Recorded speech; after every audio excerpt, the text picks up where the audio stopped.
and the love of all of M House Sobo. supporters. Sobo. The Sobo. Collecting is meant to hype up the Sobo.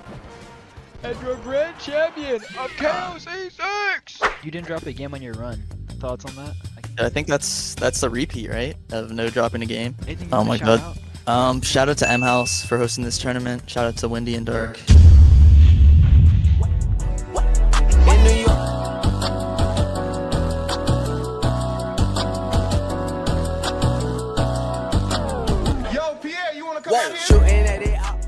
So by now, you should be aware of the King of Canada series. You know, those tournaments where the winners are never Canadian. But the origins of it are unknown. It wasn't always meant to be a series. It started off small, with only 4 people, including players you probably already know, Steve's, and DarkRain.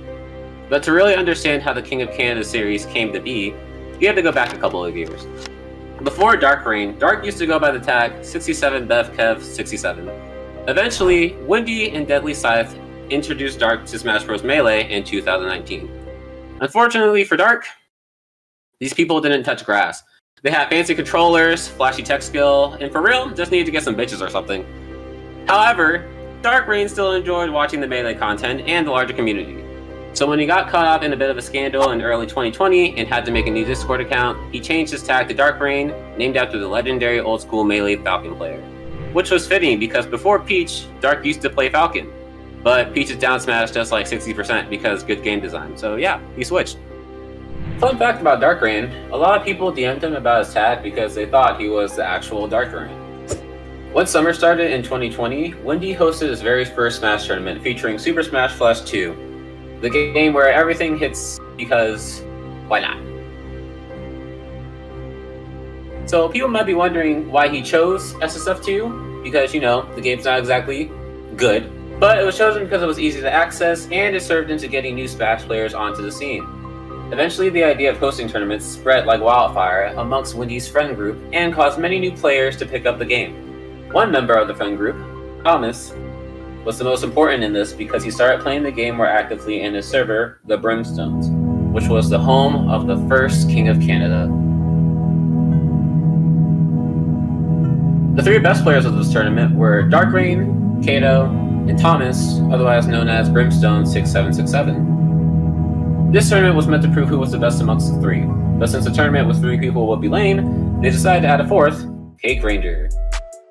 Now, Cake Ranger started off as an Ultimate player, and originally didn't want to attend this tournament, but after others saw him demolish another SSF2 player called Troy, he was forced to enter because he could qualify as the best player in the server, and no one gave a damn about his opinion, so you know what?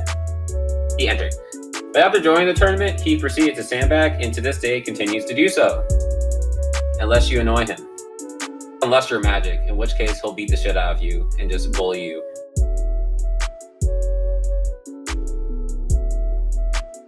The results of the KOC tournament proved that DarkRain was very clearly the best player among the 4, and he was the true King of Canada. For about 3 months. King of Canada was supposed to be a one-off event, and Dark had expected people to drop the game soon after, but they didn't. The new players ended up sticking with the game, and they got a lot better, along with the new people that were joining the server.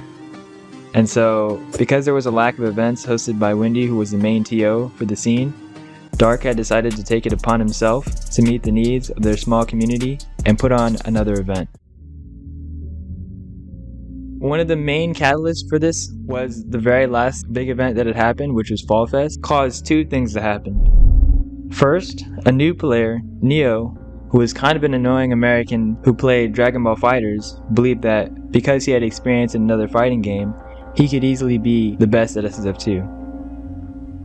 Second main catalyst for this event that was directly inspired by Fall Fest was EH27's attendance at KOC2. After getting 3rd, which was his lowest placement at the time, he decided to switch mains over to Tails, which is a character he had started having a lot more fun with. It would also help him stand out from the crowd because a lot of players, after seeing his initial success with Sora, would start picking up the character as a secondary or a straight up main, because motherfuckers love the dick ride.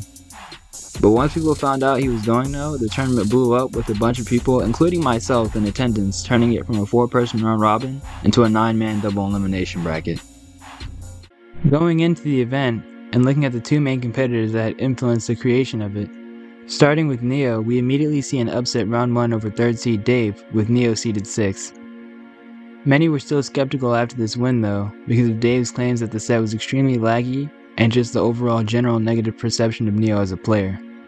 These claims though, would be put to rest in losers, with Neo's win over 5th seed DarkRain. Neo was the first player to improve at the pace that he did, only needing 2 months to be at the level just below the top 3. Dragon Ball FighterZ may have been drastically different from Smash, but it gave him the discipline not found in other players to practice for as long as he needed in order to win. Because for Neo, it wasn't just about winning, but increasing his status in the community through his skill in the game. Neo was looking like he was about to have a second fight against a member of the top 3 that tournament. The only thing left to do was beat Dave in the run back. Dave, however, was going on an insane losers run, not dropping a game on his way to Neo. He would then proceed to beat Neo without dropping a game either, getting his revenge and potentially adding some validity to his lag claims from winners.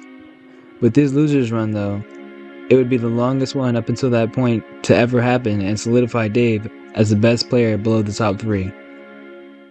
Getting into the final results of the event, we see Windy and EH27 making it to winners finals, with the latter barely clutching in a Game 5 upset.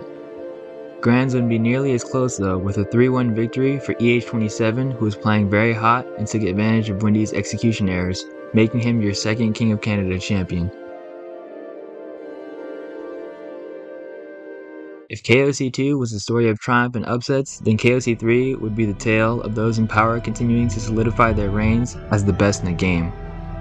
A tale that would be mirrored 2 years later at KOC6, with both King Sloth and Snake extending their reigns at the top through similarly dominating performances at the 3rd and 6th King of Canadas respectively.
After Sloth beat Windy, which is me, in winners finals, he would finally put an end to the burning question he created in the community nearly a month prior.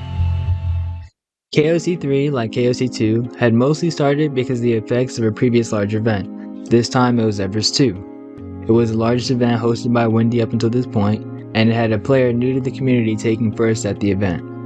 King Sloth, who was a close friend of both A-Beast and Windy, would be the first player to ever win an event over a member of the top 3. And this inevitably would get people to start asking the question, is he a fraud? With the King of Canada series seemingly being a staple at this point, a 3rd iteration would be created at the start of the year to answer this very question. But with Sloth sitting comfortably in winner's side of Grands, it looked as though he was going to be here to stay.